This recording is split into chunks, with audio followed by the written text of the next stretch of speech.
So the first thing today is let's discuss the chapters you read briefly. Chapter 1, what was the main point in that?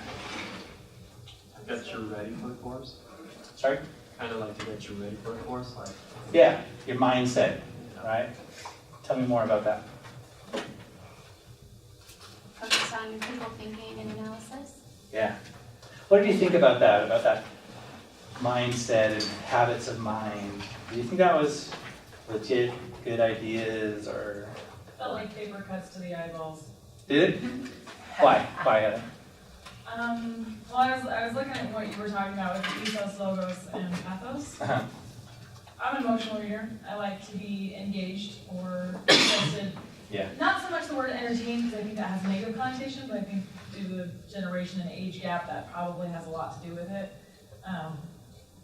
It just wasn't interesting to me. It was way too analytical. Just way too critical. And I mean, like, I couldn't even get past the first page without a serious amount of effort and going, okay, this is what I'm getting into. I have to use a lot of brain power. I have to be very patient. And sometimes I'll have to reread things because I got so bored I wanted to bash my head against the desk. So, not a very interesting chapter. They should have made it cartoons, huh? Right? I was like, put a crossword puzzle in there or something. Yeah. So in chapter 2, we talked about that, about rhetorical analysis, logos, pathos, ethos. And I always think it's ironic. I've never seen a really good English textbook. I take that back. I've never seen a perfect one. A lot of them have a lot of good information, but so many are written like the philosophy of writing. It's like these people just finished up their PhD and they're deep about thinking and they're in love with all these ideas and they get all abstract and write. And going. Yeah. I got I felt like I got about a certain chapter, so I went at one. Chapter 1 was okay for me. Yeah. And then, like, I got the points, what it meant to be, what it meant academic, right? To be an academic, right? Oh my gosh. Well, and then, like, the habits of mind was interesting because it gave good examples of, like, hey, when you're buying a product and you're like analyzing it. Right. Like, I thought it gave great examples. Applies to you. After the 4th or 5th page, okay, you're dragging. Like, Yeah. enough. Like, I guess it's either my attention span or I got it, I don't want to hear more about it. Yeah. But And that's what I think about this one. I mean, and like the formal writing is kind of convention for textbooks, so you sort of expect that, but it does get a little bit long. So, but maybe by making you work through it, do you know actually that, remember on the quiz I made you take at the beginning of class last time, where one of the questions was, do you think the best teachers make it easy to learn? How many of you strongly agree with that?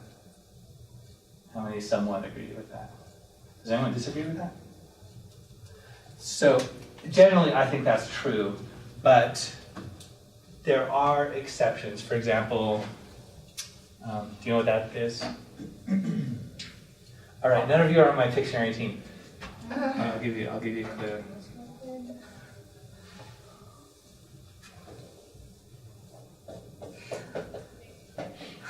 Now do you know what this is? A brain. Yes, your brain. And do you know how you learn? Do you know what this is?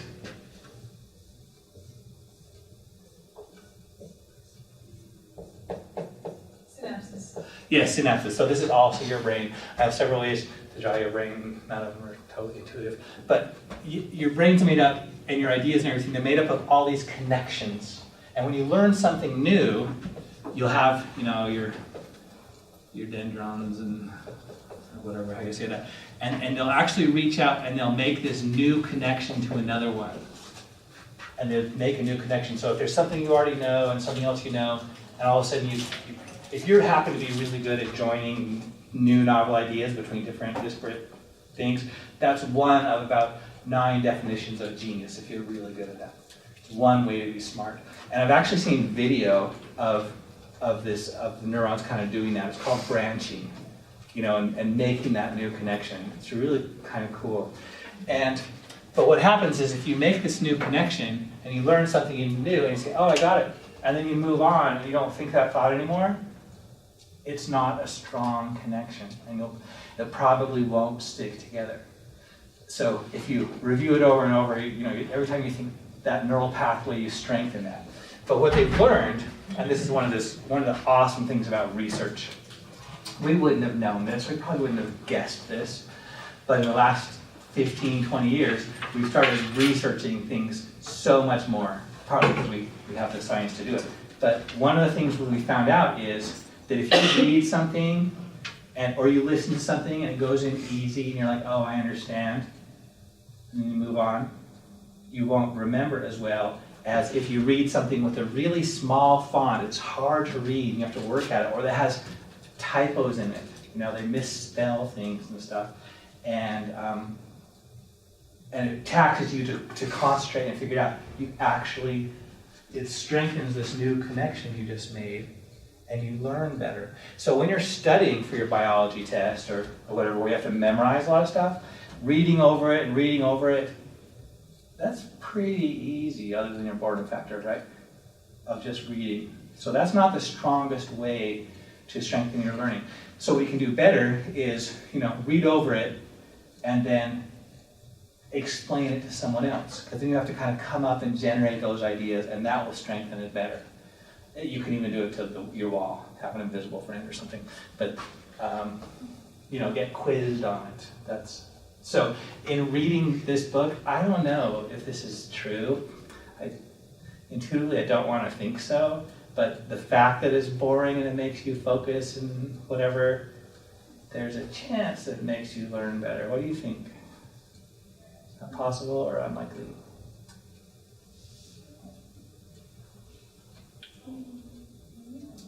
I don't know. Yeah, maybe. Yeah, good answer. We just don't know. I'm going to guess not, because I think if you lose focus, you're not engaged.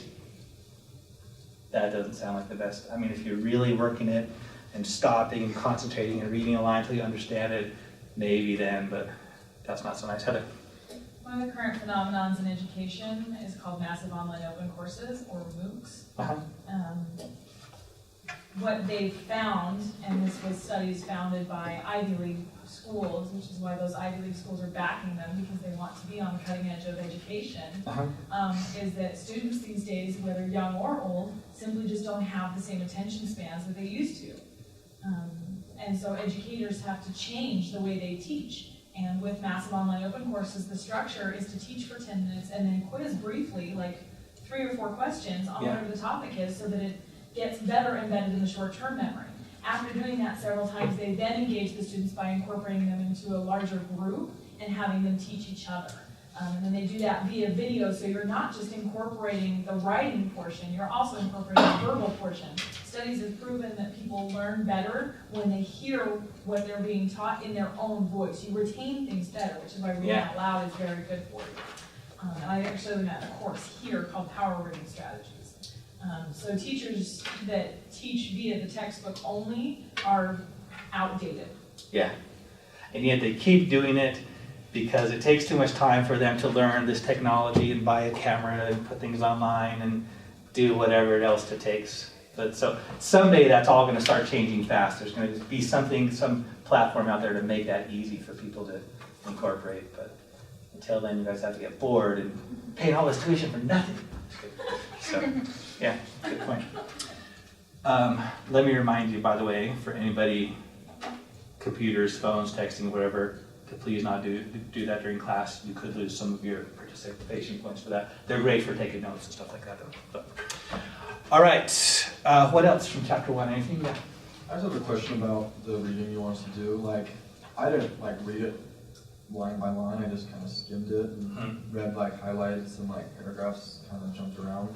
Is that okay? Because that's what I do with all reading in classes. On one hand, it's okay to a point because you've got to manage your reading schedule and your time and all that stuff. Also, these authors tend to get long-winded, and so if you're not getting anything more from it, if you've already really got it, that's fine. But I would request that you read at least the first 2 sentences of each paragraph to make sure you're getting all the points. And if you don't totally get it, then read the rest of that paragraph. And if you totally get it, then skip over. Go ahead and skip forward. Some of the points are for the fact that you read it, because there's some repetition between lectures and discussions and the book, but there's a purpose for that. reading it once, you understand it, it's not likely to stick as well as, so thanks for asking, that's a good question. Yes? Well, kind of back to what we were just been talking about, because she said stuff about, making classes funner, but it just reminded me, there was a whole section about that in the chapter. Mm-hmm. There was this whole section about a professor who thought students prefer things that are fun, or it's a retirement spreadsheet, where did we go and lose that educational value where, and I might be mixing two of my classes, so forgive me, but I remember reading in here, they're just talking a little bit about that and how, we might be getting stupider, or less smart, I'm sorry. There I go. Irony in that. Less smart, because, back in the day, you had to go to the library, you had to check out books, and nowadays it's a Google search, it's right there. And my mom, she's like, I look at the stuff you have to do, and I think, holy cow, you have so much more available, and the work you have to do to get your degree or whatever is the bar is so much lower than when I was in school.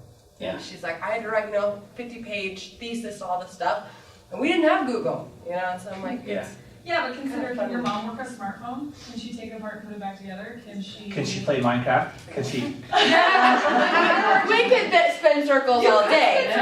But it's but I do kind of feel sometimes that our bar is sometimes getting, not that the bar is going lower, but we don't have to work as hard.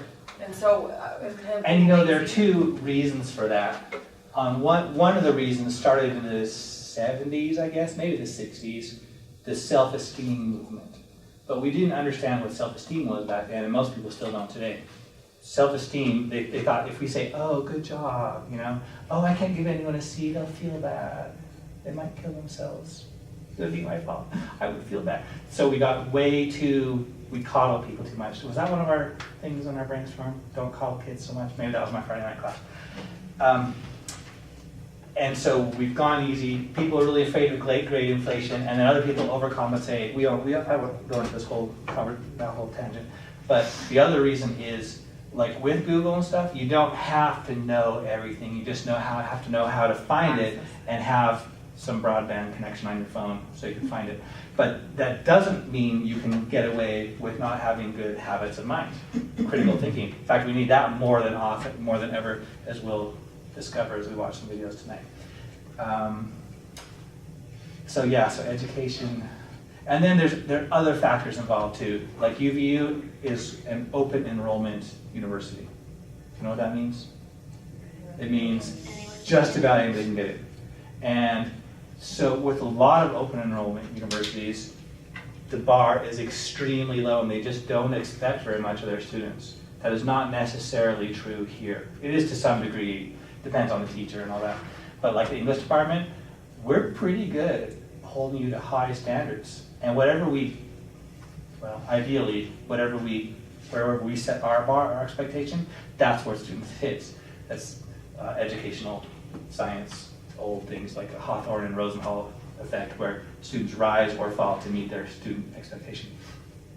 But because a lot of we used to call this place UVHS, you thought about high school, we joke about that because it was when we were just a 2-year school and there weren't a lot of really more serious students to set an example or around long enough to set an example for the other students. So UV is kind of in the middle. It's a good school, but the standards are not as high as the other major, like the research university, Utah State, BYU on the Wasatch Front here. So at some point in the semester, if I feel like you're either slacking or not hitting as high as you could, I'll give you a whole interesting lecture about that and make you see how easy it is, how it's just as easy to have high standards as it is to have low ones. And you'll hit it. But at this point, you don't need it yet, so I'll wait. Hopefully you'll never need it. But, okay, anything else on chapter 1? How about chapter 2 then? What do you think of that whole rhetorical analysis stuff? Did that seem useful at all? I really liked it. Yeah, who liked that? Who thought it was interesting at least? After reading that, I went back and read chapter 1 again. Yeah? Hopefully making chapter 1 more interesting. Because you were able to be evaluating and say, I like how they did this, I don't like how they did that, kind of stuff. Good. How many thought it was boring or kind of a waste of time? Parts, yeah, partially. Did you think anything else about it? By the way, if you haven't done it yet, remember, if you turn it in by next Tuesday, it's just 10% off. That's 1 point. You know, some of you are waiting for your books to come in. And then by the next class, it's 2 points off, and after that, from then on, it's 5 points off. But all right, let's put this to use a little bit then. Or actually, first, let me ask, did anyone have any trouble with the permalink assignment? I have a question. Yeah, go ahead. I sent it to you on the Canvas from before, but I don't remember it. Okay. You get it? Yeah, I just have to go look there. Okay. So, but I did add you, So, so you could do that this semester now. You'll get an invitation, so you, okay, I haven't looked, because, it's my just this computer afternoon. finally crashed, because I never put that antivirus for it. Yeah. I've been busy installing everything. Okay. All right, and I should be there. So, Kind of that. no problem. Yeah. Also, the chapter 2, I think you put the deadline as AM instead of PM. It Is was, that gonna be which an I issue, or will that fixed. be fixed? Okay. Yeah, I fixed just a little bit before class. Someone pointed that out. Got back from my bike ride and adjusted that. So that works. If it's my fault, I won't penalize you. It's, The permalink is supposed to be accessible without a login? Is that what the point of it is? Or do you still need to log in? no, yeah. So if you find an article and you get the permalink and you email it to somebody and they're off campus, then when they click to view it, they do have to log in. Oh, okay. So it will last forever. It'll work as long as you have the UID and the password to get it into the library. Yeah. Any other problems with that? We'll do some stuff today that'll demonstrate that. In case you didn't watch the video I stuck online, but it's kind of long, but it walks you through the whole research process on our library. Okay, let me ask you this quick. I want to check your status on your research topics for this semester. How many feel really good about the topic you've chosen and you're going to go forward on? How many feel pretty good? It'll probably work. Okay. How many feel scared? How many feel less than confident that you've got a great keeper topic? And how many feel worse than that and maybe possible? Okay, so we're in pretty good shape.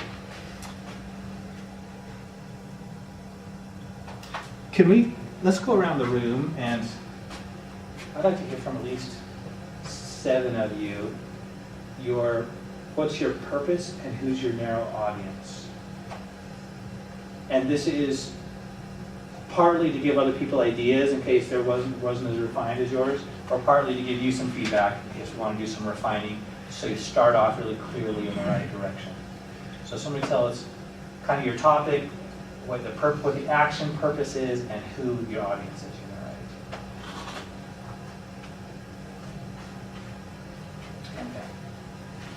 My purpose in writing this paper would be to convince to lower the divorce rate in Utah County. Yeah. I think that's my purpose. So my audience is going to be anyone from the age of, I think I've decided 18 to 30 and single. Okay. So lower divorce rate, single, 18 to 30. So how are you going to lower it? Are you going to tell them to not get married so quick, to like get to know each other or something like that? Or what? I have a few ideas. A lot of it I'm kind of hoping I will get out of research. Yeah. So that's my hope. But yeah, I did read this graph once that said like the ideal age range to get married and what your divorce rate is to get married in that age range. Yeah. So like it's a lot higher if you're 18, but lower if you're late 20s. All right. Great. So setting expectations and the norm kind of stuff. All right. And so it's an important topic to discuss, and that's an appropriate audience for it too, isn't it? And I'm going to try to persuade most of you to choose pretty narrow audiences So I might encourage you to narrow it down, something like, you could write it to people who are in relationships, getting serious, consider getting married, or maybe a little tighter age range, or people who aren't in a relationship, and just, you know, anything more specific, just so you can say more specific things to them. So, I mean, what you're doing works, sounds like it'll work, so maybe not, but I just want to think about that as you go along, in case you come up with something. Okay, thanks, Mike. Yes? My topic is like illegal immigrants, so what might be the other ones? Well, first, what do you want to do about illegal immigrants? Because that's like a huge topic, and there's so many things you can do. And so, I just wanted to know like how these people are putting impact on the economy. Uh-huh. Okay. Increasing our Yeah. So, class, help us out. So, let's think about the economic impact of illegal immigrants in our region, in like Utah County. Yes. Okay. What are some things we can do? What actions could we take, or anybody? What are some ideas for actions to take about that? Well, The topic is on illegal. illegal Yeah. immigrants and specifically Yeah, something specific people. yeah. Should I include all people or just legal or something is good? So we want to do two things. We want to pick a narrow audience, but we also want to pick an action that that audience can do. So tell me some ideas of things some different people can do. Chelsea. My topic is or illegal immigrants that are children, so somewhat same ways. But my audience are people who are ignorant to all of the facts, but who voice their opinion very loudly. Because there's a lot of people who will, you know, regurgitate what they hear the person next to them say, or take something out of context and just be horrible, but they don't really know the facts. So with mine, it's specific to child immigrants and how they didn't want to come here and break any laws or do any bad or good things towards the economy. You know, that wasn't their intention. They were too young, they weren't responsible. Yeah, they didn't say, I'm gonna go across the border and break the law. It was, my mom and dad brought me. What are you gonna do? And so, you know, you could, with immigration, you could do things on, you know, the process to naturalization. Does it need to be, you know, relooked at for children because they didn't intend to do anything?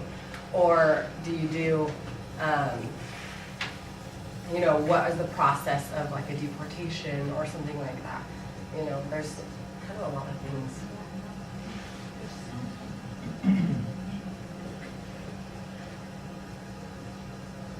So let's divide this up by several different audiences, and then we'll think of what they need to know, what they can do. Well, the audience could be legislature, you know. Yeah. I'm just going to put Congress, even Congress. though, just because it's shorter than That's legislature. right. It could be illegal immigrants themselves. Yeah. Maybe you can do the impacts, like, not so much, like, let's say she wanted to do something about, like, finding jobs or whatever, but it could also be not the impact just like in Utah County of having illegal immigrants, but maybe the impact it has on them, being in that status as well. They can think, like, well, what do they have to go through, what do they deal with every day, and, you know, what are ways that they can work on certain things if they need to.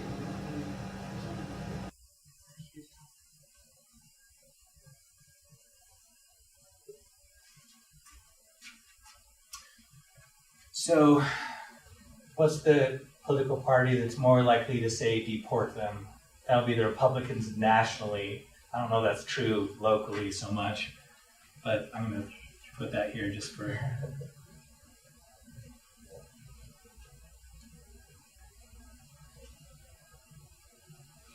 Of course, getting informed is not really an action, but while I'm writing, while I'm brainstorming audiences and things to do, feel free to say any other ideas you have.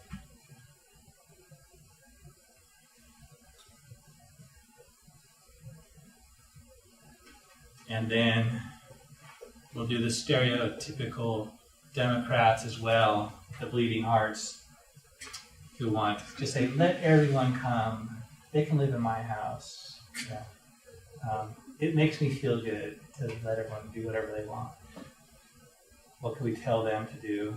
Well, if you're a Republican, you'd be like, get a deal. And if you're a Democrat, you'd say, get a heart.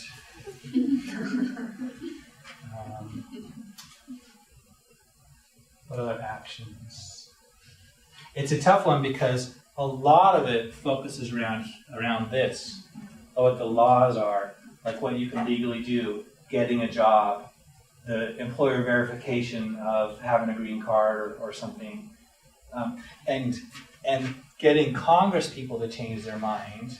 What does that take? What kind of paper? What would you have to include in the paper to persuade one of our representatives to change the laws? Well, the economic benefits, let's say, we need to close the borders first off. Yeah. And just close them down, and then we need to start working on the legalization for the immigrants that are currently here. Because, you don't want to keep trying to fix the immigration problem if the borders are closed and people are coming in, because it's never going to end. What's that called when we forgive and let some of them stay if you've been here a long time and all that? There's a word for that, I forgot. Amnesty? Yeah. Yeah, bring this to your death. Yeah. So for them, they need to know what's the real impact on our society, cost-wise, security-wise. Are we getting the gang members come up from Mexico, all that.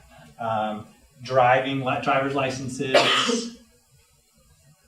Always. And vote maximizing is a big one. That's a political science term. It means Congress people will do whatever it takes to get them reelected. Because if they don't get reelected, they can't be statesmen and save our country, our state. I use that in my proposal. Yeah. So sometimes they're doing these sound bites, just so they sound good or figure out what people are saying. They'll read the letters to the editor, because if one person writes in, there's probably 100 other people who think the same way. Maybe we could tell them to, instead of just going with the flow and vote maximizing, maybe we could say, you need to figure out what's right and inform the public. Persuade them of your view. So kind of reverse this vote maximizing thing where you draw them over your side. Well, and I think another category on there, because if you think of illegal immigrants, it's not just illegal immigrants, because illegal immigrants come here and they do find community and they learn English and they do all these things. They work. They have families. That could include other illegal immigrants, or it could include citizens. So what are the effects on citizens who are in those relationships with illegals? Yeah. And one distinction I want to make, and one reason why we're discussing this topic here is a perfect one, is because it's really important. It's also really broad, and a lot of this revolves around ideology and what should we do, but basically we don't do anything except for persuade our Congress to do certain things. So make sure that whatever you choose for your topic, for your purpose, is something that whoever you're writing to can do something about it, and it's easy enough that you think you can accomplish it. So if you want to write to your legislators and inform them, if you think you can sway them, okay. But chances are they've heard it all before. They've heard both sides of the debate. And so why aren't they doing it already? I don't know. That's tough. On the other hand, you could take things like, let's say there's an adult illegal alien.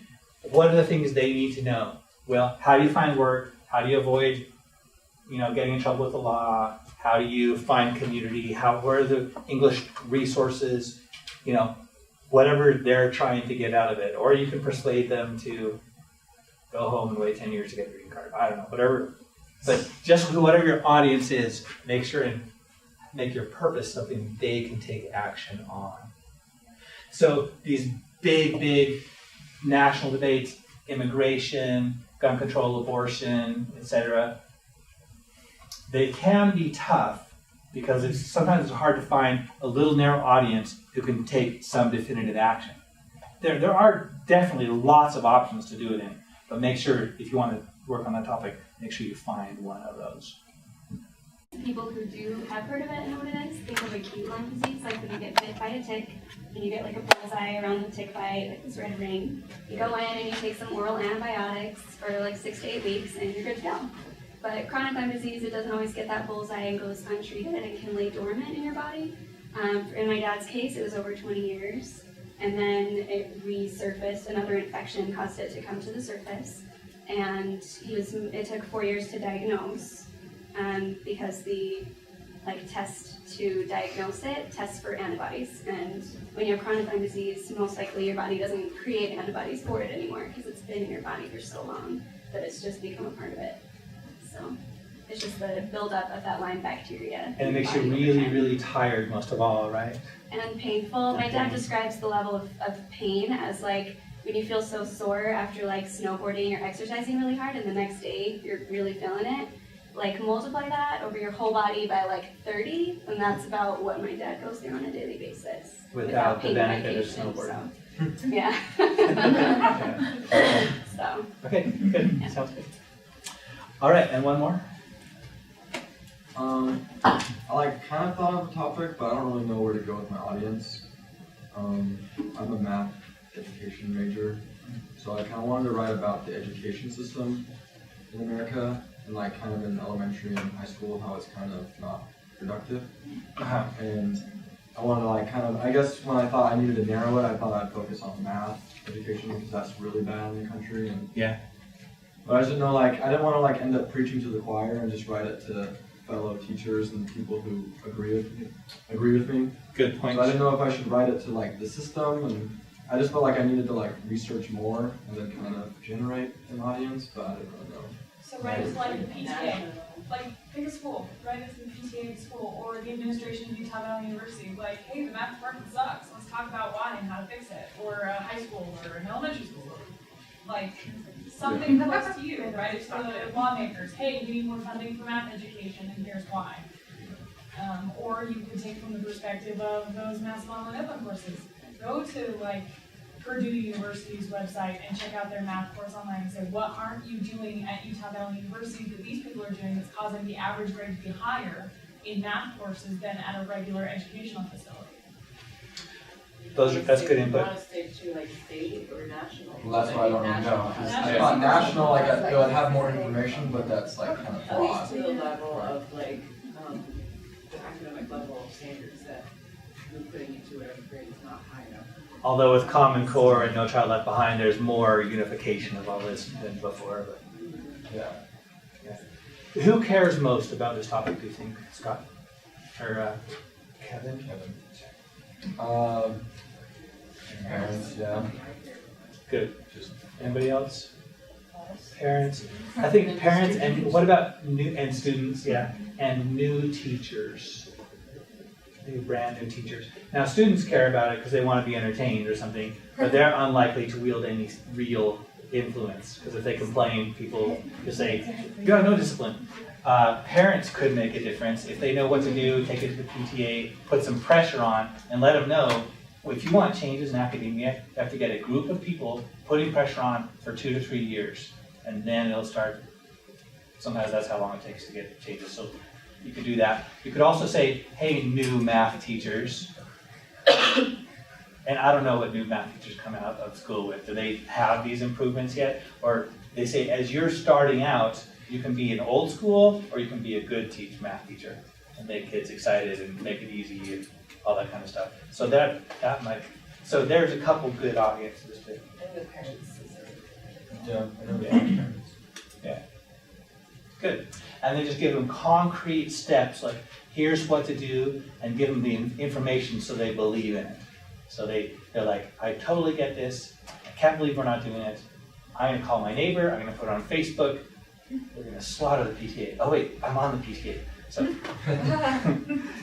you could even write to people in the PTA who have some influence to educate the other parents to get the support they need to make things happen. Yeah, so there are lots of choices. Good. Does anyone else want to discuss your topic? Well, I'm having a problem with the audience. Like, Okay. I was looking into how whenever people have to do jury duty, and have to sit like in a trial or a case or whatever, however long. I noticed that some court systems that are in state or federal, I guess I'm still trying to find out, allow jurors to ask questions.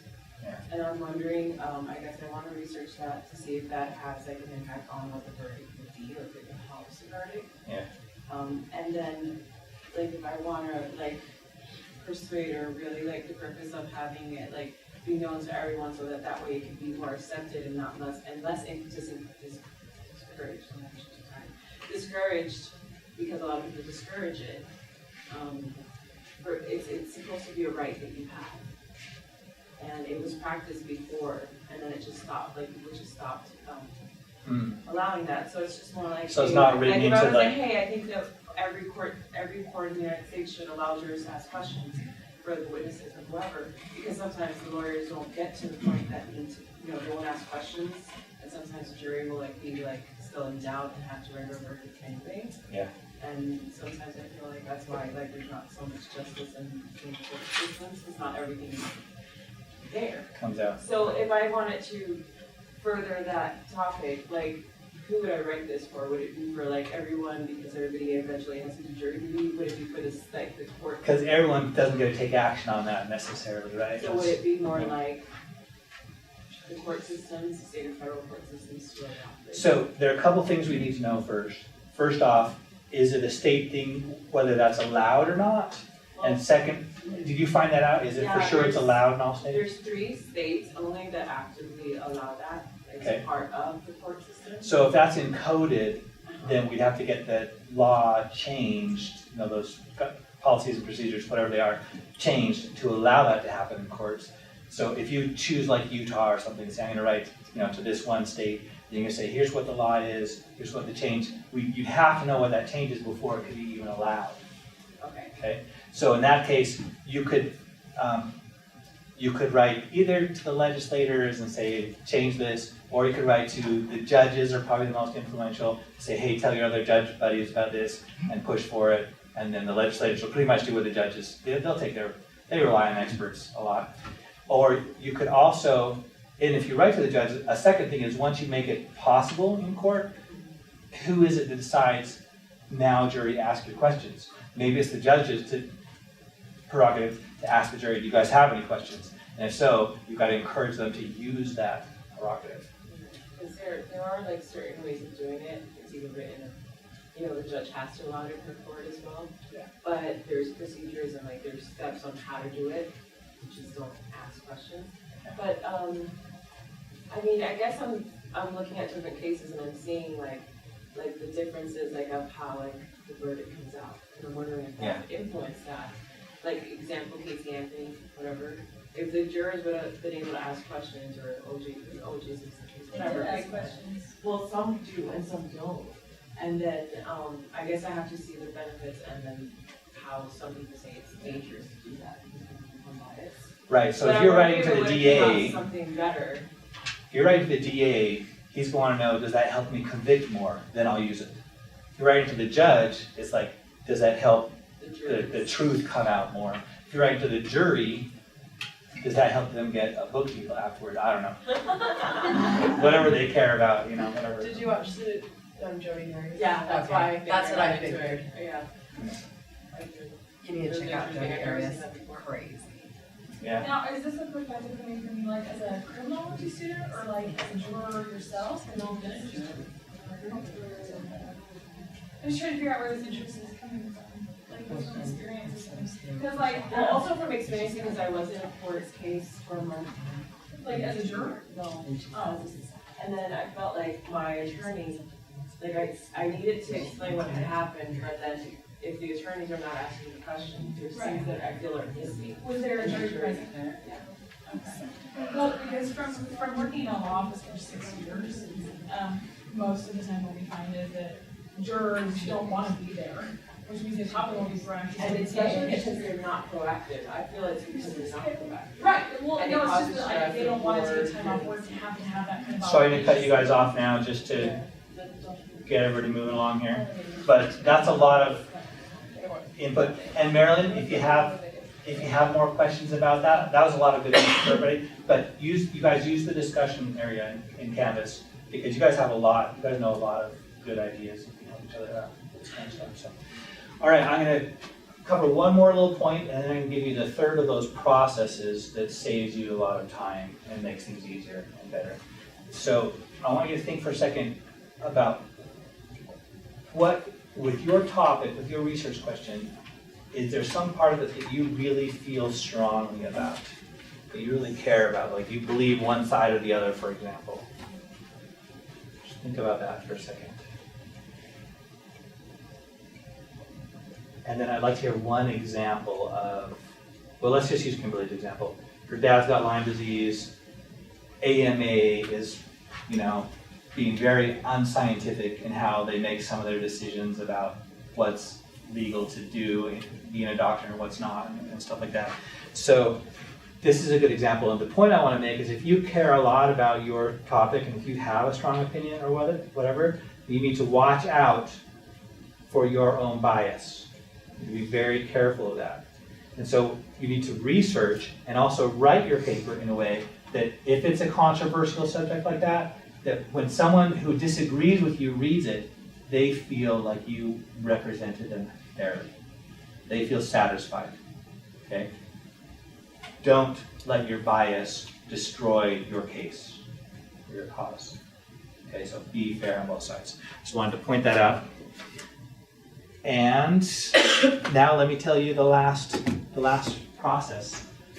You've probably heard of this one. Well, actually you may have heard of it. I always think everyone has, but a lot of students haven't. How many of you have heard of the writing process before? Okay, so quite a few, but maybe half.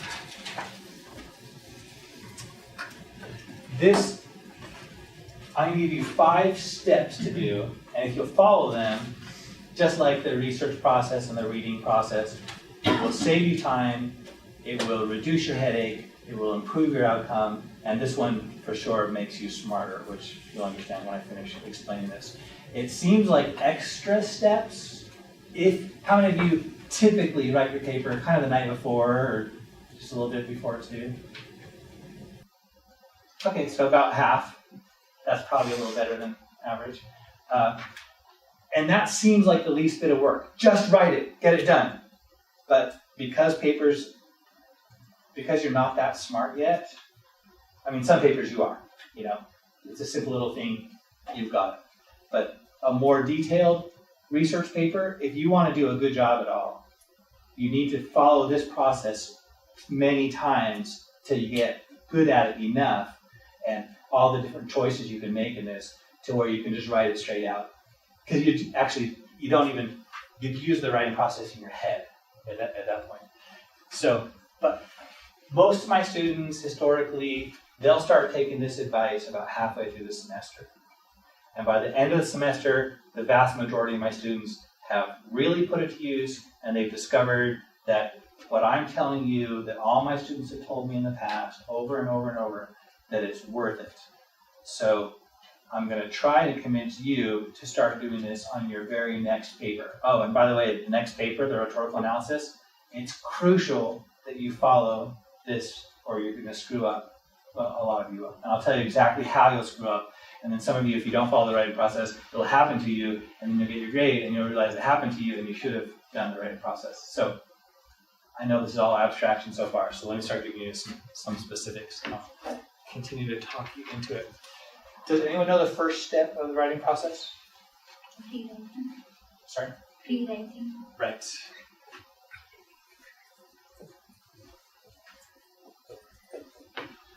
The things you do before you actually write your paper, that's where by far the biggest value comes in the writing process. If you say, let's go on vacation, and you jump in the car and you start driving, you might be in for an adventure. You might have to turn around and get your swimming suit because you're going to the beach in California. You might run out of gas. You might, need a map, all this kind of stuff. So if you want a crazy adventure, don't plan. But if you want to have a good, well-planned, have everything you need, have enough film and batteries and charge your cell phone and stuff, you plan, right, for a successful vacation. And same thing with a successful paper. Before, you should know two main things before you start. you should know the content of what you're going to put in your paper, and in some detail, and you should know the organization or the structure.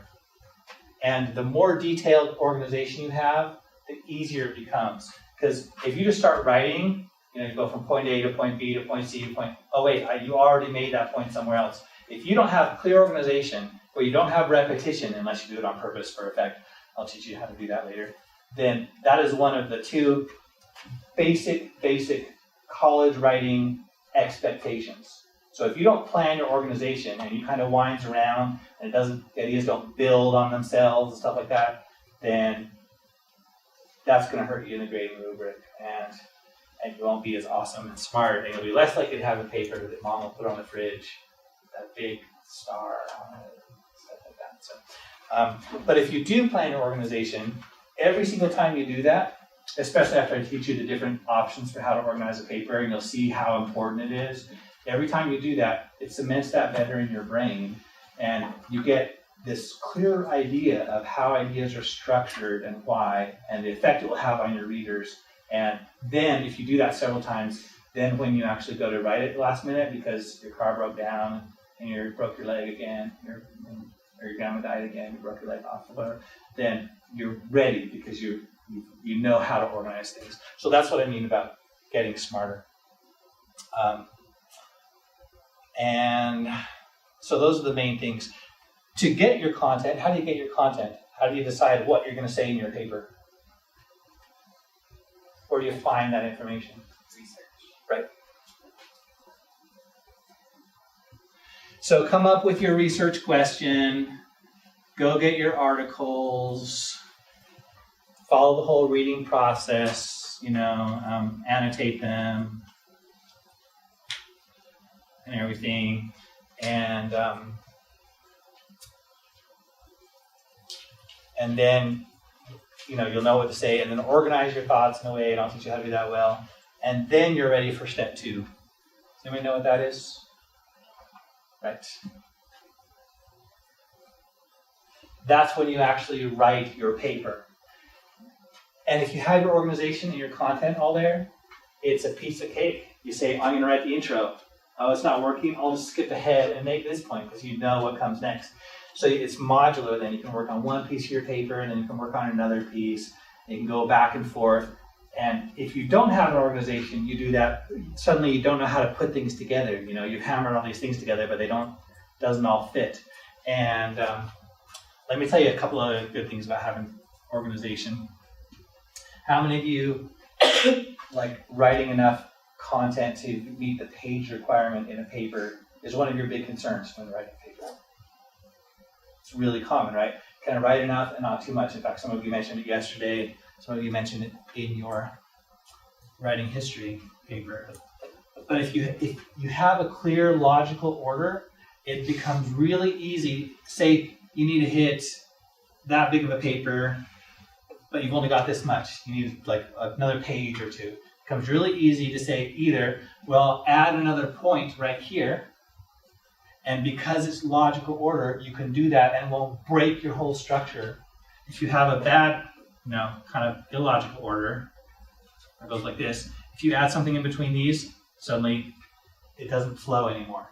But what you didn't know is that was bad in the first place. And when I read your papers to grade them, I visualize them almost like a skyscraper, like the skeleton of a skyscraper structure. And when I hit a point where you're missing idea, there's kind of a jump or repetition, or an idea is not thorough or something, it stands out really strong to me like that was a weak spot. And that tells me that you didn't organize your paper a little bit more carefully. So do that. Also, if you don't want to add another point, you can just say, I need more length. Just look through and pick a point and say, add some more evidence to that point. I'll add an example or something like that. So it becomes easy to accordion your paper, to take a little in or take some out. Maybe adjust the scope of it, like how much you want to talk about in your paper. So that makes it pretty easy to adjust the length of your paper without destroying it. But you've got to have a good logical order otherwise. And so if you don't do this, This is a number I came up with a long time ago, and when I see students who come to me with their paper and they say, it's not long enough, help, and I read over and I realize it's almost always because they did not plan their organization carefully. It doesn't really make sense. So this will solve like 90% of the big headaches that students encounter when they fail to organize their paper. So those are a couple reasons for that. By the way, last time we started over the syllabus, did anyone notice that I don't have page requirements on most of my assignments? And the reason for that is because so many students would write to the page requirement and they'd stop. And they wouldn't say, do I have a good structure? Is it effective? Do I have good arguments? They would just write to the page and stop. And so I said, that's it. I'm not doing any more page requirements. And it's been quite successful since then. A few people are uncomfortable with it first, but they get over it. So you can focus on what you're doing, get the job done, rather than focus on the page requirement, which is, in my mind, really not that important. I think page requirements stop a lot of students from learning, who would think about what they're doing a little more carefully otherwise. So the final paper, I give a guideline, 10 to 12 pages guideline, because if you're much less than that, I've only seen a very few papers that were less than 8 pages specifically that didn't make me feel like I want to know a lot more about this or that. So it's hard to have something with enough depth in it in less than 8 pages in this class. Some of you give some looks like that's a long, but you'll discover that it's quite easy to go over. In fact, once you get used to writing a little bit longer papers, the hard thing, like when you finish grad school, if you go, it's really hard to write less than a 10-page paper because you just have so much to say or whatever you have to narrow down your scope. But anyway, so organize, do an outline, and think about it. Make sure it makes sense because the rest of these steps, they take some time. They'll take a lot less time if you organize. So I'm just going to start repeating myself if I talk about it anymore. So, but I will repeat this. I'll try and repeat this like 10 times at least during the semester to try and drill it in, trying to persuade you that it works and get you converted to using the writing process. In fact, there's a little song about the writing process that some of you may be familiar with around here. It's a little kid's song. I only know like one line. It goes something like, follow the process, follow. Anyway, do it. That's just to try and make you remember. Okay, so drafting is actually, you take these ideas you've organized and you just turn each one into a paragraph or two or whatever it takes. And if you plan well, drafting is quite easy. You know, for students who don't do the writing process, that is the only step of the writing process. Just write it. Okay? And it causes some headaches. But okay, so once you've got it drafted, next comes your very favorite step of the whole writing process. Anybody know what it is? Right. Revise. Actually, you know what? That used to be my next step when I had 4 steps in the writing process. But there's one that I think is so valuable that I turned into its own step and added one in. But that's like the last one. So I'll add these. So you said revise. And what does revision entail? Yeah, it's kind of somewhat significant revision. Adding another point, moving it around, adding examples, clarifying kind of major stuff. If you've planned it well, your content and organization, you don't have to revise very much. If you haven't, you have to revise a lot. And boy, it's a lot harder to switch paragraphs around when you've written them all out than when they're just bullet points in your outline. It's easy here. But after you've written out, you're like, oh, I put my blood and sweat and tears into this. It's my baby. I can't change it. I can't delete that. It took me 5 minutes to write that paragraph. Right? You get kind of attached to it. It gets harder. So I said I wouldn't repeat myself immediately. Anyway, organize your paper. And then the last one, the proofreading and all that, that's editing. And that is just typos, maybe break some more paragraph breaks, spelling, punctuation, formatting, MLA or APA, and all that kind of stuff. That's like just the, what do you call it in a car, detailing, or, that's just a little small thing. It's not like painting your car kind of stuff. Okay, let's go back. What? Is 3 peer review? No, that's a very good guess though. Peer review is, if you do it right, it's very helpful. And writing really should be, before we started talking, anyway, for about 20 years or 30, one of the big things in writing has been writing as a community effort. Like, it's something, when we talk more about peer review, I'll go into some more depth there. But let's do it like this. So Sean, is it letting it sit? Yes. And I just forgot the little word. Oh yeah. Incubating? Incubate. Fern saved you all from having to play hangman to figure out that word. Incubate. What does that mean? When a chicken incubates an egg, what does that mean? Take care of it? Yeah, it just sits on it and lets it grow on its own. So once you've done a lot of brainstorming and pre-writing and all that, and you kind of figured out some things at any stage, after you put some thought into it, you can just set it aside, go to the movies, go for a run up the canyon, and your brain keeps on working on its own. And then when you come back to it, your brain has some more, it's like, look what I did while you were gone, playing. Okay? Can you incubate before you begin pre-writing? Sort of. It's just super ineffective. You're like, I gotta write this paper. I don't want to think about it. It stresses me out too much. And then your brain, you come back and you're like, yeah, you should be stressed. You need to write a paper. You need to get started. But as soon as you have some ideas in there for your brain to work with, then it gets to work.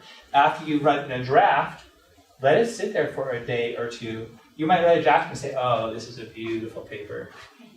My pièce de résistance. It's my masterpiece.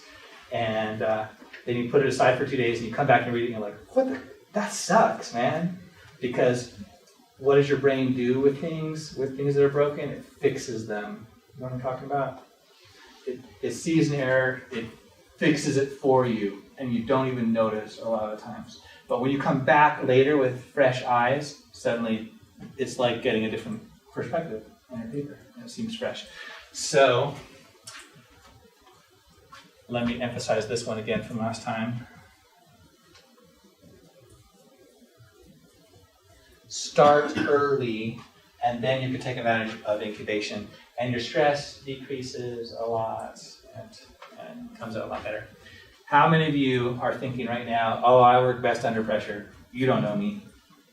I'm going to wait till the last minute. Anybody?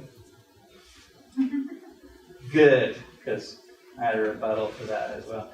Now, there has been some research that says, yes, some people do work better under pressure, but I don't think they ask all the right questions in that research to draw out some points. But do you want to hear a super quick version of that tangent anyway? How many of you get writer's block sometimes? Okay, here's the main cause of writer's block. Writer's block happens when you're doing two things at the same time. And they happen to be sort of steps of the writing process. You're trying to think of something to write, so you're brainstorming, trying to produce something, but at the same time, you're judging it. You're evaluating it. And that's when you get writer's block. So you're like, so some of you have trouble coming up with a topic to write about, right? You're like, I could write about gun control. No, that's stupid. It's complicated and I'm bored. Everyone's bored of it. I could write about encouraging people to take risk. I don't know what I'd say about that.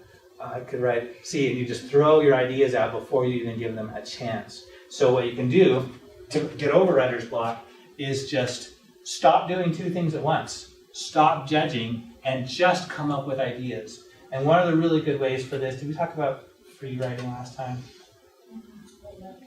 So that's where, with the pen or just, you don't even have to turn your computer on, just start typing, pretend you're typing, you don't even have to have a keyboard. You're like, what should I write about? I don't know, this is stupid. I guess I could write about my dog. And, and just stop this habit. And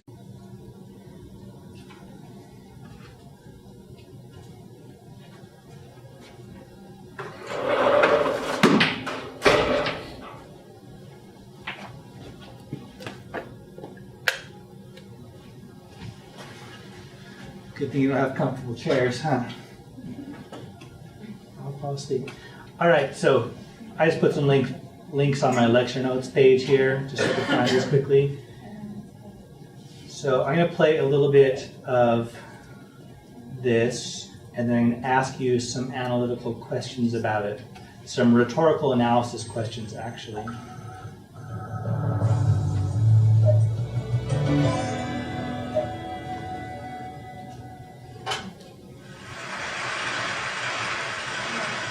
When I was 27 years old, I left a very demanding job in management consulting for a job that was even more demanding, teaching.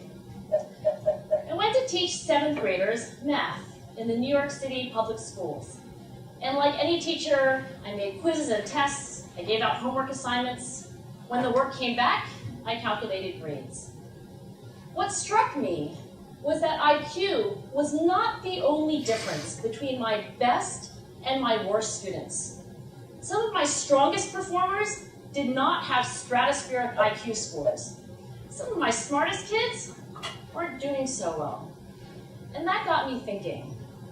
Kinds of things you need to learn in 7th grade math, sure, they're hard. Ratios, decimals, the area of a parallelogram. But these concepts are not impossible. And I was firmly convinced that every one of my students could learn the material if they worked hard and long enough. After several more years of teaching, I came to the conclusion that what we need in education is a much better understanding of students and learning from a motivational perspective, from a psychological perspective. In education, the one thing we know how to measure best is IQ. But what if doing well in school and in life depends on much more than your ability to learn quickly and easily? So I left the classroom and I went to graduate school to become a psychologist. I started studying kids and adults in all kinds of super challenging settings. And in every study, my question was, who is successful here and why? My research team and I went to West Point Military. All right, now what we're going to do is we're going to do a little bit of rhetorical analysis on Angela's presentation here, which means we will not discuss the topic. So do not summarize what she said. Do not say, I think what makes successful is this. Do not talk about the topic itself. We will only discuss the way Angela presented this information. All right? So let's do that.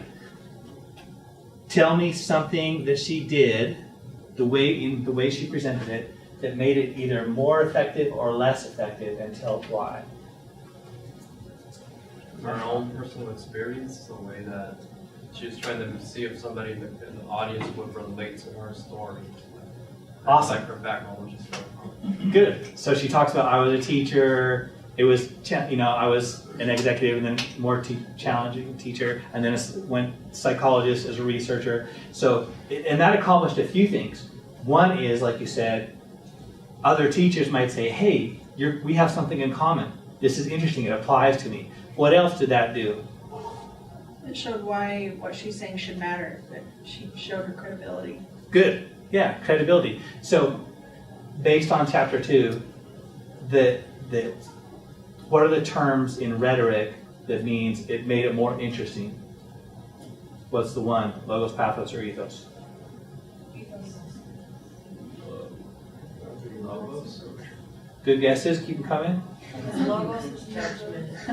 Pathos. Yes, pathos. Pathos is the emotional appeal. So if it's interesting, that's like your kind of emotional, mental reaction, whatever. I'm going to call that pathos. So by relating to her audience, that helped her pathos. Okay, now what about the credibility? Logos, pathos, or ethos? Logos.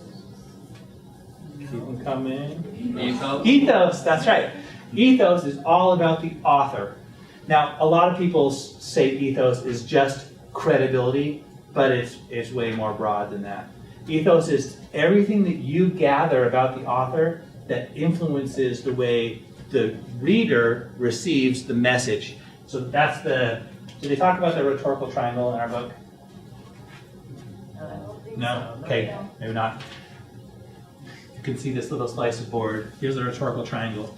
When communication always involves these three things. First off, there's the message. And so in rhetoric, we call that logos.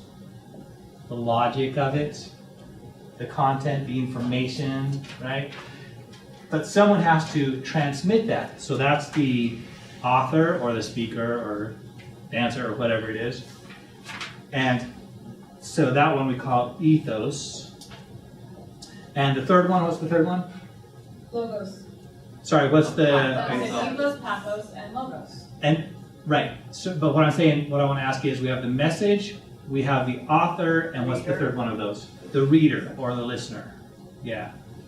And so we link pathos with that one.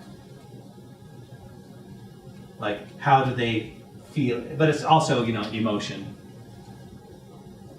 Like that. So when we talk about ethos, there are a couple things that Angela does that affect her ethos. One is she tells her credentials. I was an executive or whatever she was. Then I was a teacher. Then I was a psychologist, went back to school for psychology. And then we started going out and doing research. So that helps her credibility because we know her credentials. What else do you know or sense about her as a person or as an expert or anything?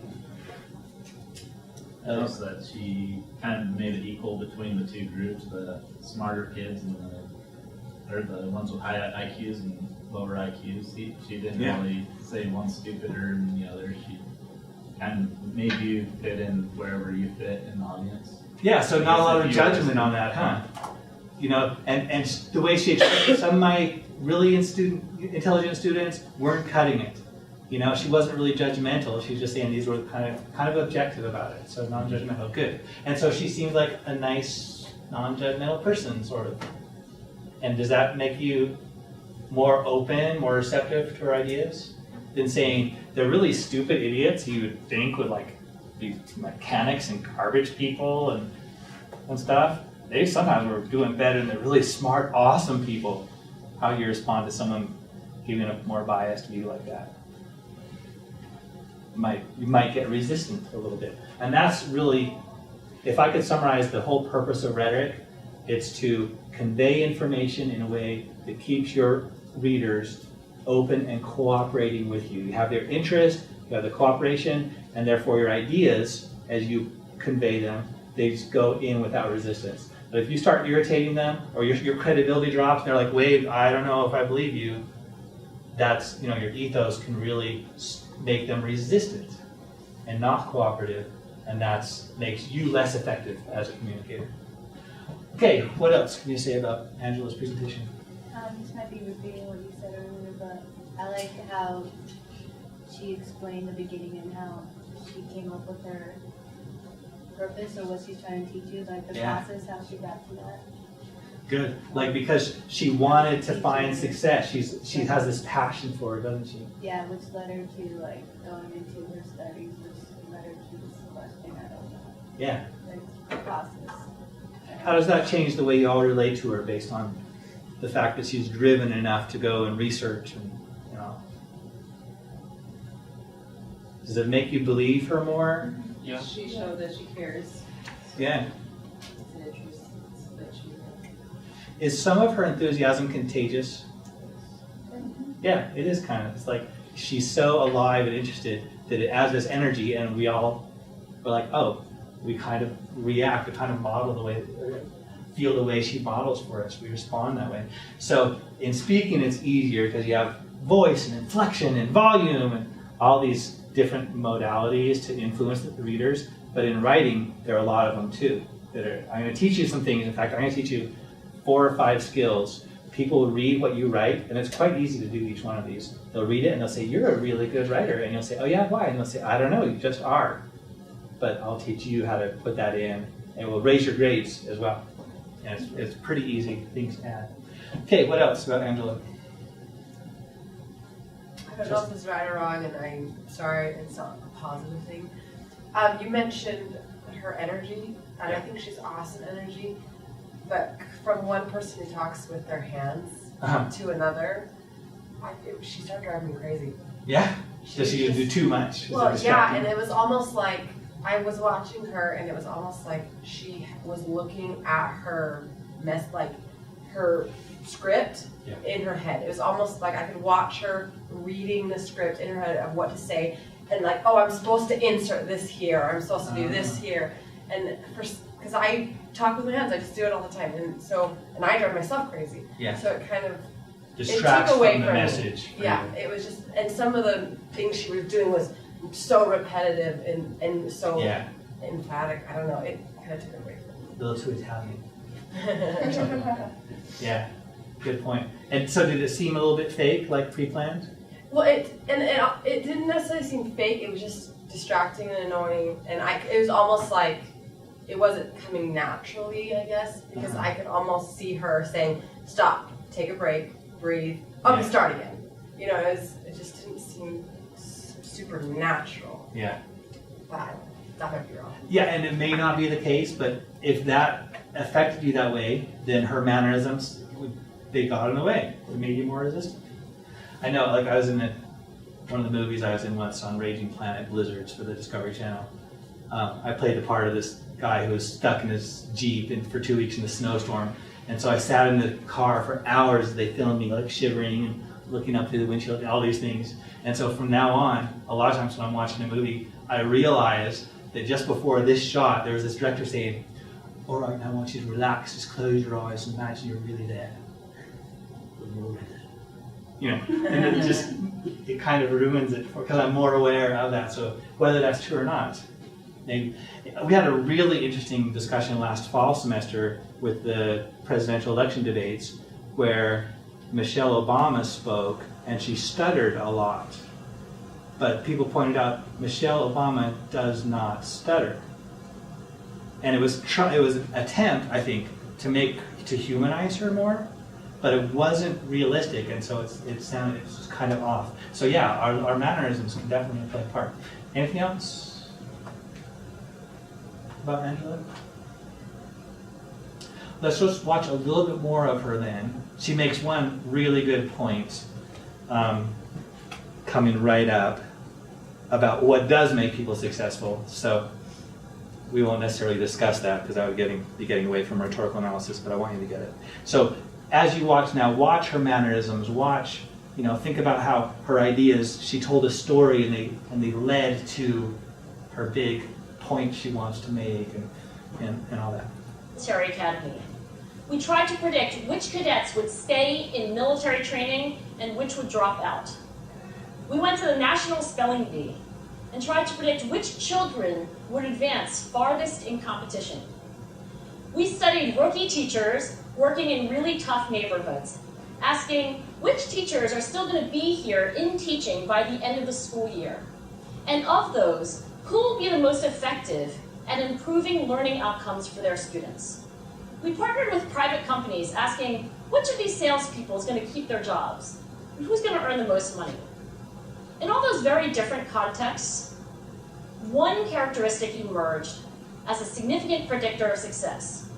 And it wasn't social intelligence, it wasn't good looks, physical health, and it wasn't IQ. It was grit. Grit is passion and perseverance for very long-term goals. Grit is having stamina. Grit is sticking with your future, day in, day out, not just for the week, not just for the month, but for years, and working really hard to make that future a reality. Grit is living life like it's a marathon, not a sprint. A few years ago, I started studying grit in the Chicago public schools.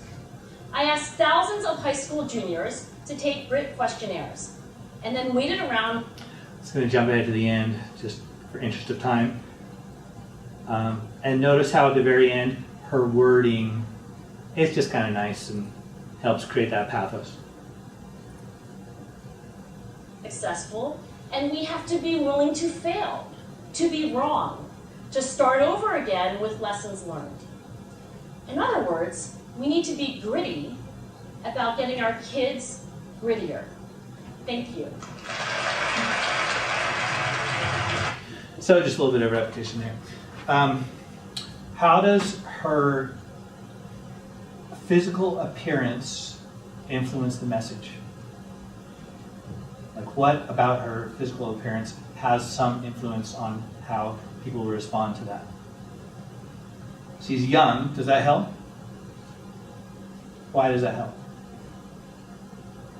If you nodded your head, yes.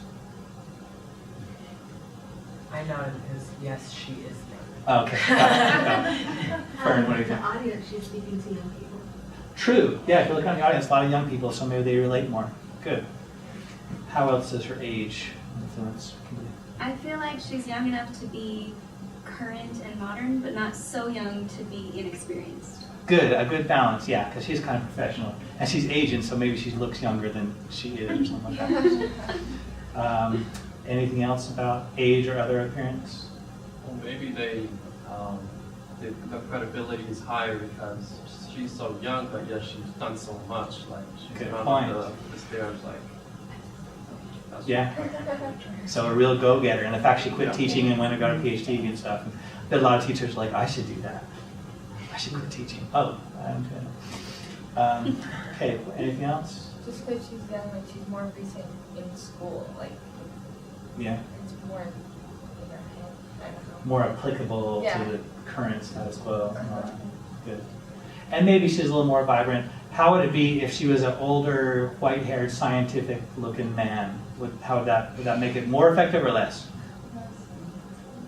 If it was boring and monotone, it would probably make it less. For some people, it might raise credibility because we're used to scientists. Then again, we're also cynical these days, aren't we? Are we trusting anybody? So, how about her dress? A good balance between formal and cocktail, something, I don't know.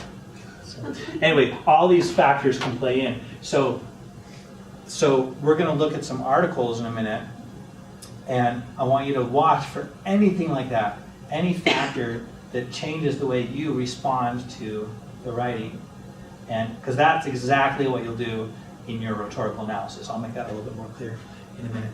So let's do this. Let's take a little break and get some food, and then I'll play a funny but also serious video, and we'll rhetorically analyze that briefly. So whoever brought this stuff, do you want to just kind of lay it out on the tables and everybody can kind of come yourself?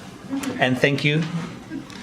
I hope you're getting a sense of what it means as we critique this, of what logos is and what pathos is and what ethos is.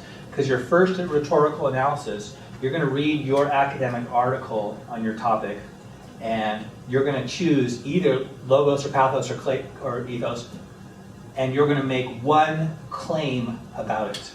For example, if this was your academic article, if you wish, you could say it was funny and that made the message more effective.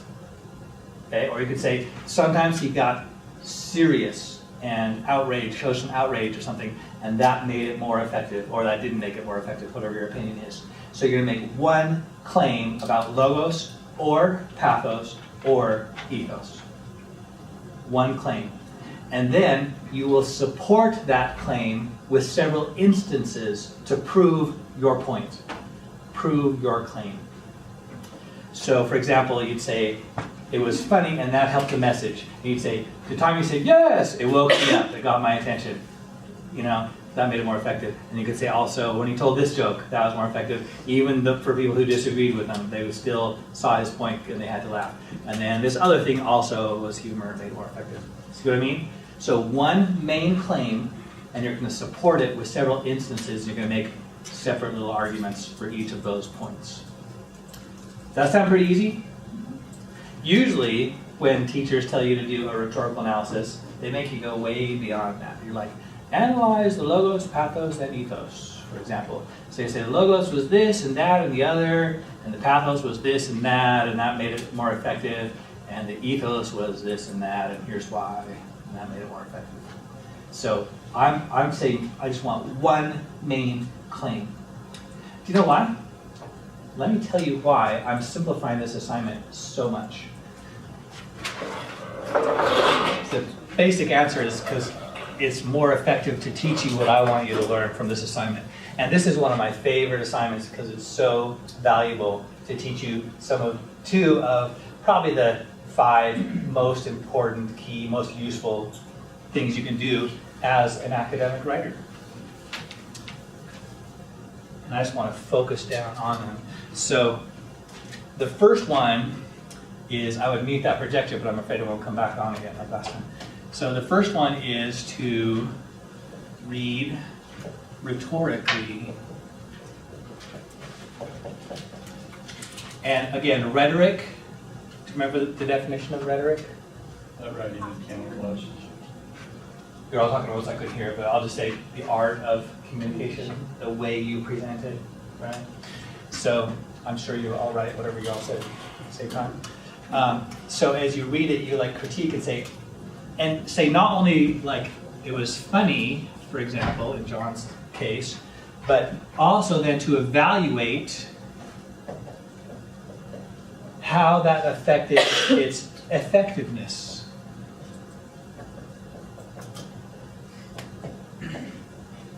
Did that help? We've talked a lot on Tuesday. We talked a lot about purpose, having an action purpose. So when you have a purpose, every single paragraph in your paper should advance or support that purpose. If it doesn't, either take it out or tweak it so it supports your purpose. Okay? Being a writing teacher makes it a little harder sometimes to listen to speakers and presentations. Sometimes even just because I notice like, oh, this could be improved that way. So it's sometimes it's better, ignorance is bliss, whatever I guess they say. But I'll watch a speaker and they'll be really entertaining and they'll have one main point to their speech and that's great. But a lot of times they'll introduce that one point at the very end of their presentation. So they're funny and I'm right with them, and then they make their point. And that's fine, that could be even good, but I think, if you could have so easily hinted at that point all along, so when you got to your final point, we are so ready, and we're like, oh yeah, that's obvious, I get it. So I want you, as you plan your paper, that's one thing is, and I'll tell you a lot more detail about how to do that later, about make sure you know what your point is and lead to that. So anyway, read rhetorically and see if it was effective, if it helped the purpose. So you're going to have to figure out what the purpose was. And then you're going to have to say these things you observed, whether it helped. The second really awesome skill that the rhetorical analysis paper helps you do is it teaches you how to make effective arguments. And of course, an argument is not shouting at each other in this context. An argument is a well-founded idea. In other words, you can convey a point really well. An argument has 3 elements. You know what they are? One starts with a C. Loud voice. That's the other kind of argument. Yeah. I'll give you this first word and see if it sparks your memory. A claim. So I've been saying with your rhetorical analysis, you're going to make one main claim. It was funny, and that made it more effective. It was had some outrage, and that made it more effective, etc. So what are we doing for Mother's Day?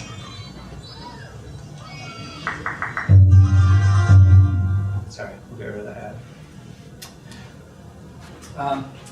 Anyway, so you make a claim. But if you just claim something, is that good enough? You know, UVU rocks, we're the best school in the world. Now, are you all convinced? No, and you're all Wolverines. So, yeah, you need evidence. Yeah.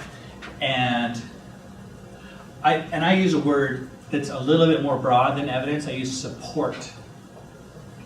Evidence is probably the main way to support your claim, to prove it, right? But sometimes you make a point and everyone accepts it, they believe it, but you want them not just to believe it, you want them to care about it. You want them to get to feel it or something like that. So you can add support, like a story, an example, or some statistics. 93% of, 93%, that's a lot, right? So you can support it beyond just proving it in order to make people care, to really develop your point, make it strong. So anyway, that's support. And does anyone know the third one, the third element of an argument? This is a word that is just kind of technical, it's jargon. The official word is warrant. A lot of people use a word that makes a little more sense, bridge. And so what the warrant does is it connects the claim and the support. It shows how this support, this evidence or example or whatever, helps to establish and prove your claim. So let me give you an example of a claim and evidence, and you tell me how they're related. UVU, Utah Valley University, is the best university in the world because our school color is green. Oh yeah. Do you see the connection between we're the best and the proof that our color, because our color is green? Why does our color being green make us the best? Yeah, this one is really not obvious at all. That's a terrible argument. The warrant is totally unclear. Now, whenever you say best and stuff, it's just like whatever you want to measure it by that, So if I said green color, school colors are the best, therefore we're green, so we're the best. It's a dubious claim, it's stupid, but or green is environmental, and environmental stuff is the best, or green's money, and money stuff is the best, whatever. So that's a terrible claim. But next class period, I'll bring in a bunch more examples of claims and evidences and warrant. But this is what you'll do in your rhetorical analysis paper. You'll make your main claim, and then you'll get these different instances, like I've been saying over and over, and you'll make a claim, and then you'll add some support, and you will spell out the warrant. Let me think of, here's one more kind of tricky example, and I'll think of a good example. Have you heard the joke about some employee asks his boss for a letter of recommendation, and so he writes to the new prospective boss, and he says, "You'll be lucky if you can get this person to work for you." So, double entendre, right? Double meaning. What does that mean? Does that mean he's a good employee? Oh, you'll be lucky if you hire him. Or does it mean he's lazy? You'll be lucky if he'll do any work for you. See, it's unclear claim, and so it would need a warrant. Well, I guess that doesn't even have a support, so you can't have a warrant without a claim and support. But sometimes you think your claims are pretty obvious and your support are really obvious, but sometimes if you don't think it through, they're not actually linked. And so spelling out the warrant helps you clarify that. And I'll bring some really good examples of, you'll see what the people were thinking, and sometimes you'll have no idea what they were thinking when they wrote it that way. They just weren't thinking clearly about their support being closely tied to their claim. So we'll go over that some more next time. But these skills, reading rhetorically, empowers you as a student. You realize you have a totally valid opinion. You have things to say. It makes reading things way more interesting. You don't even realize. I hear that a lot from my students. That's how I know. Like when they start analyzing and annotating and saying, "Oh, this was good. Oh, this sucked," they're amazed at how much more interesting these dense academic articles even become.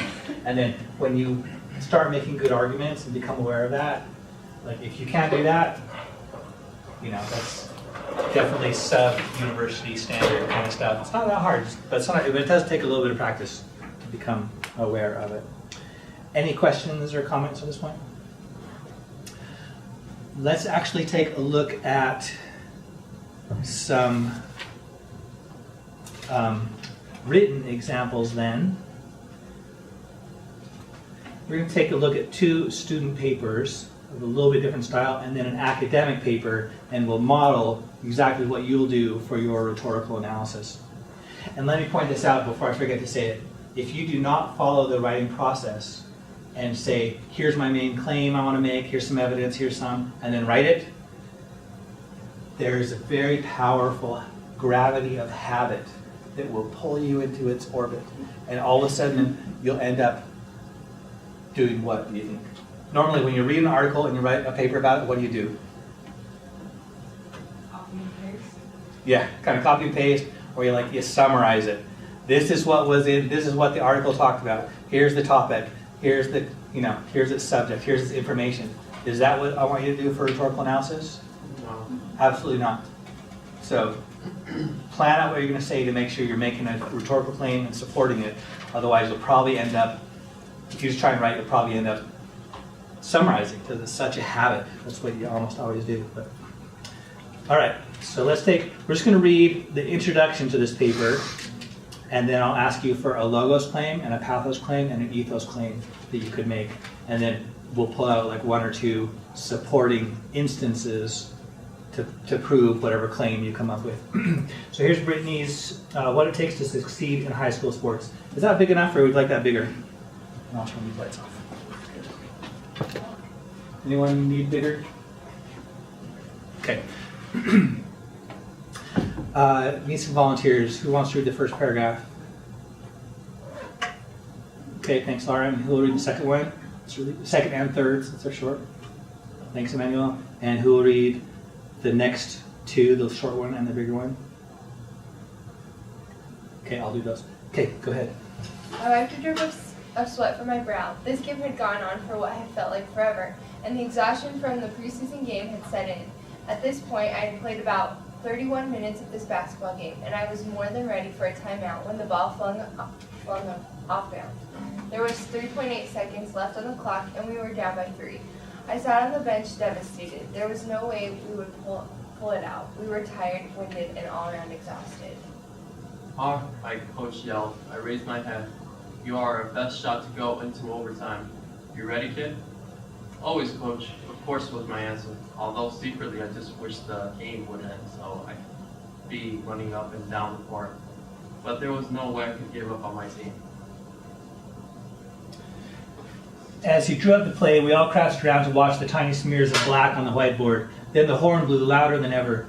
The timeout was over, and now it was now or never. The moment that I proved to myself that the hours and hours I had spent in the gym were finally going to pay off. Don't let number 11 get the ball, yelled the other coach as we walked back out onto the court. I gave him a little smile and kept walking.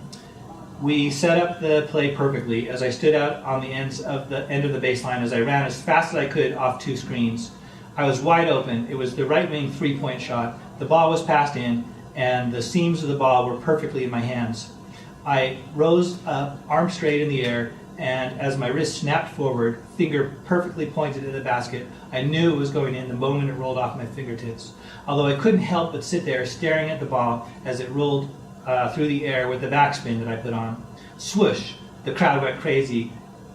My teammates came running over and gave me a huge hug. The announcer yelled, 3-point shot, number 11 hard, overtime. As a high school athlete, I was very successful in that I was one of the top 3-point shooters in the state my junior and senior year, and every day I had always dreamed of a moment like this. I mean, who hasn't? You probably had the dream of a moment like this over and over again, sitting in class daydreaming right before the big game. Everyone wants to be the hero of the school for at least a moment. Success or failure, it can happen in a split second, or does it? The illusion of that split-second shot that the sports heroes in movies portray is not true. It takes time. The difference is the time spent before you even walk onto the court. No one ever thinks of the amount of practice that needs to go into the luck of the shot actually going in. When you start, it can become overwhelming, even intimidating, to think of what's to come before you yourself become one of the so-called greats.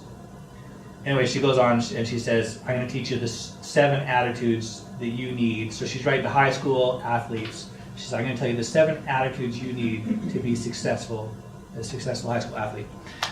Okay, give me a logos claim.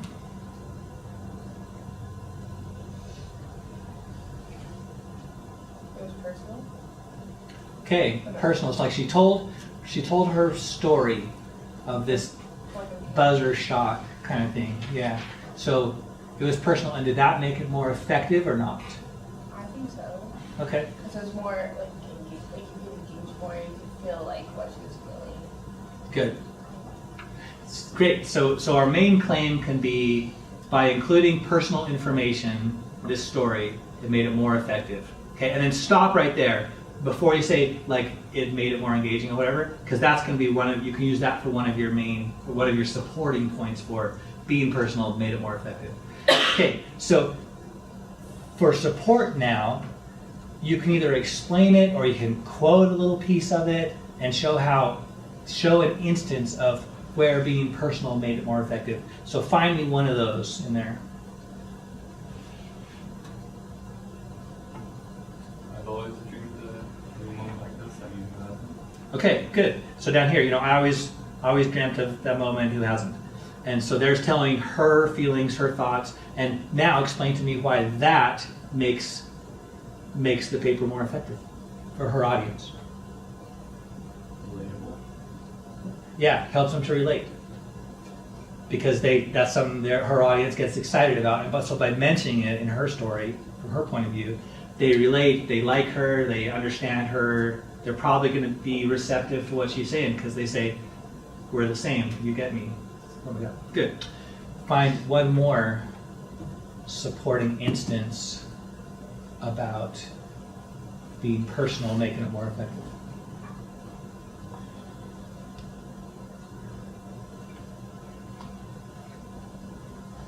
I saw the bench devastated. There was no way we'd pull it out. We were tired, winded, and all around exhausted. Okay, great. So how does that make it more effective? It shows that, she's not just the girl who has always been amazing. She is human. She has struggles. Right 2 seconds before she has this big moment, Good. she's down. Yeah. Would Superman be inspiring if not for kryptonite?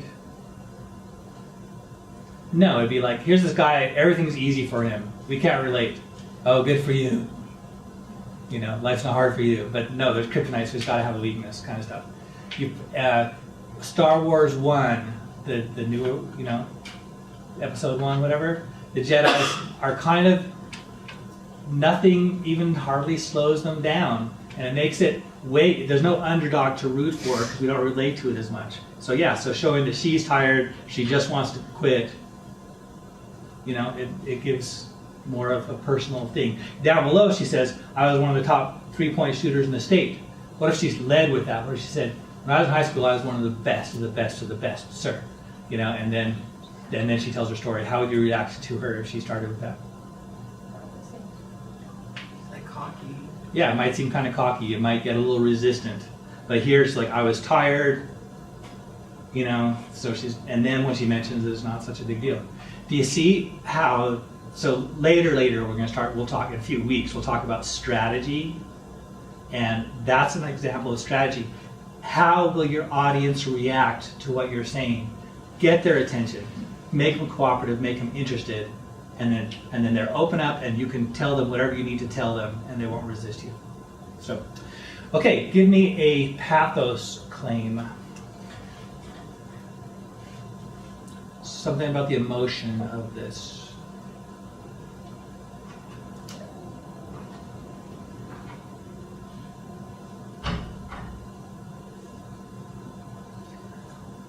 What were your emotions as you listened or read this story? I was anxious to find out, what was going to happen. Great. Yeah, that's great. Did that make it more effective? Yeah, I was really excited. Yeah. So your main claim could be, by generating a sense of tension, it made it more effective. And then you show an instance. So what's one instance where she creates that tension?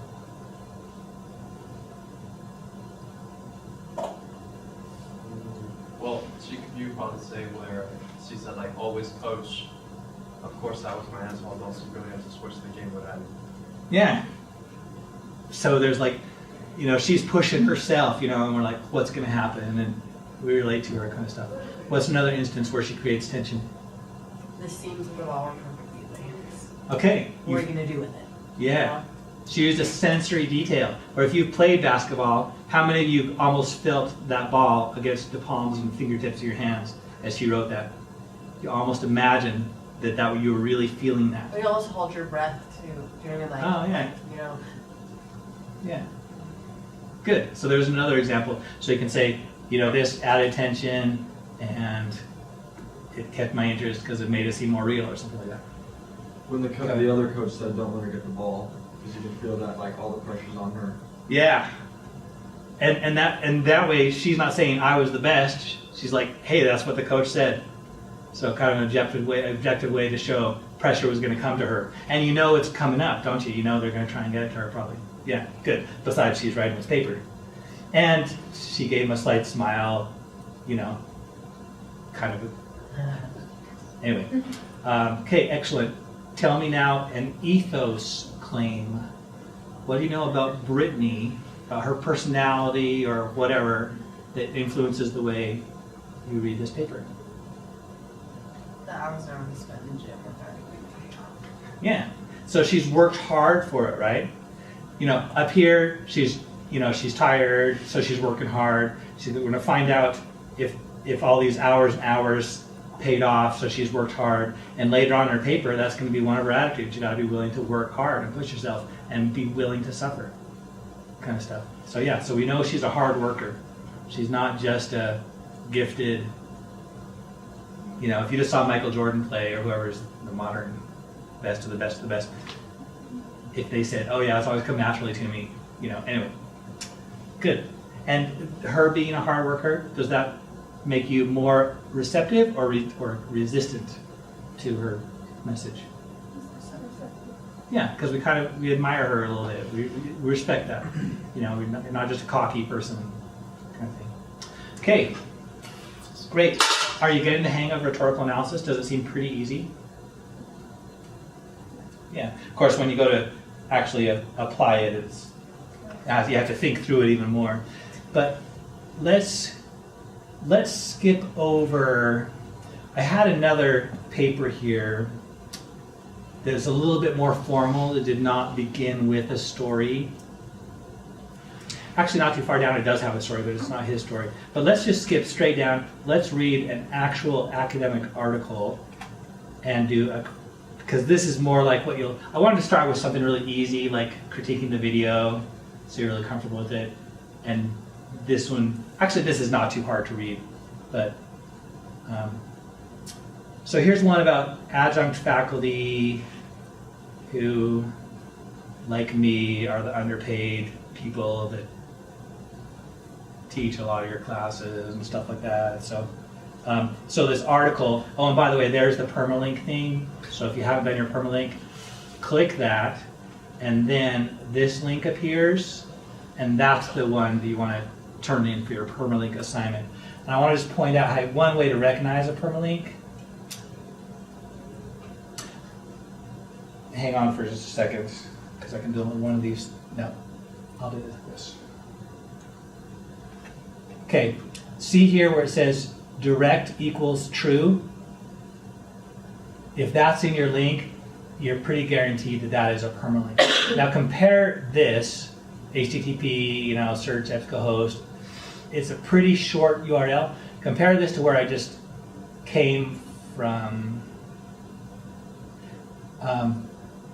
See, if I scroll over, this is a really long one. It has tons of letters and symbols and all this stuff.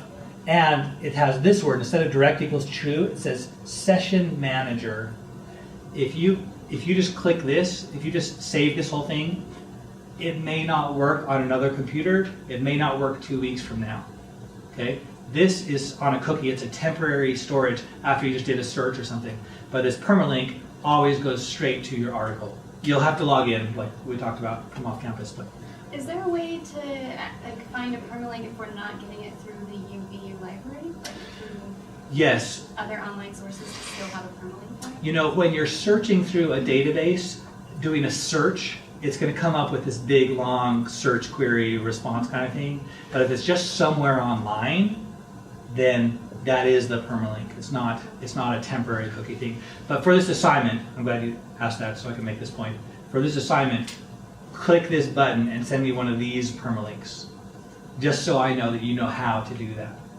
And remember, if you find an article and you're sure you want to use it, email yourself that permalink right away so that you can always find a way back to that article.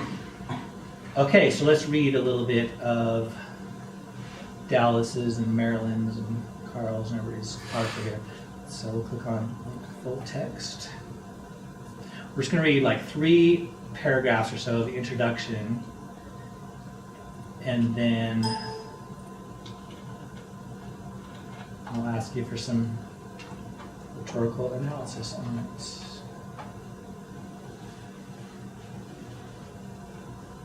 So we'll skip the abstract, but okay, does anyone like to read? Thanks, Heather. Give us this first paragraph, it's a big one. Without adjunct faculty, community colleges and other institutions in the state of Maryland cannot fulfill their educational missions. By headcount, adjunct faculty in Maryland community colleges accounts for 70% of total reported faculty in 2010. The Maryland Higher Education Commission data book, Maryland's 4-year public institution adjunct faculty varies from 22.4% to 90.2%. Higher education educators across the United States will recognize this pattern. In 2002, Concerned Maryland Higher Education Professionals formed an affinity group, the Maryland Consortium for Adjunct Faculty Professional Development, whose goals are to involve 2- and 4-year Maryland institutions of higher education in collaborative efforts to provide professional development for all adjunct faculty, credit and non-credit, and share best practices and resources for professional development for adjunct faculty and administrators of adjuncts. Through an annual day-long professional development conference, NCAPD extends its mission: foster comprehensive and innovative adjunct faculty development to improve teaching and enhance student learning. How many of you understand where this article is going just from that quick read of that first paragraph? Like half? How many understand, like you have a general vague idea at least of kind of where it's going? Okay, so this is a good example. This is not really complex writing, but it's throwing out all these facts and stuff like that. Academic articles, you often have to read them multiple times to really get it. So skim that first time, remember. As you're skimming it for the first time, after you print it out, what do you do first?